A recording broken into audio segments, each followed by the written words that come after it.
Thank you so much. I apologize for being late. I was at another hearing on a similar topic in terms of those who are incarcerated.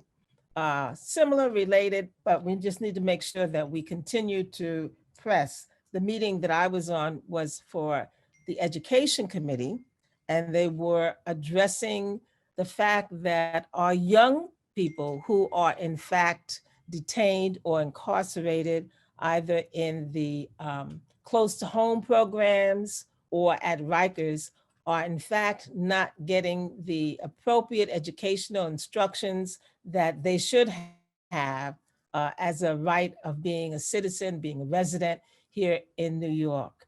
So we were addressing that and putting them on carpet to let them know that, no, you've got to maintain the responsibility of educating our children for whatever period of time that they're there. And now that we're in a pandemic, it's not sufficient to send them 2 weeks worth of Rexograph. Well, I say Rexograph, I'm dating myself.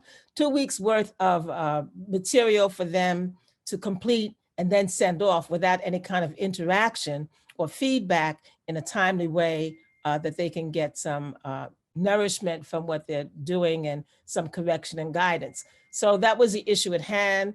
And we were talking to ACS, DOE, DOC in terms of doing that. So it's related to the rights of those who are being incarcerated.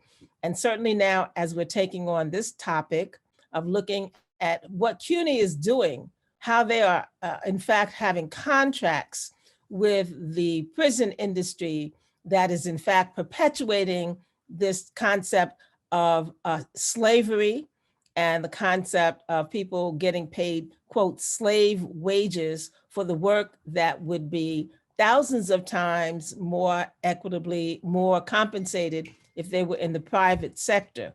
So we're focusing on that. We don't want to have any kind of instances of our perpetuating and supporting that system. Now, years ago, there was a situation where the then Borough President Marty Markowitz also used imprisoned detainees to have set up for the chairs that he had for his big concerts. And when it became known that that had happened, he quickly backed up and sought other means of doing that. But he had been doing that for years. And until we call out those supposed progressive organizations or conscious organizations or civil rights entities that talk about what it is that everyone is entitled to, until we call them out and bring them to face what it is and have them change. So it's not just about rallying and getting the message out, it's about getting change. And of course, we use rallies and gatherings as a way to get that message out and raise consciousness. But until we get the change, we've got to continue to make sure that we raise this issue. Many of the persons that we're talking about have been incarcerated for decades and decades and decades. So in addition to talking about having CUNY not give contracts to the prison industrial complex, which oppresses those persons who are in their custody, we are going to continue to have that battle.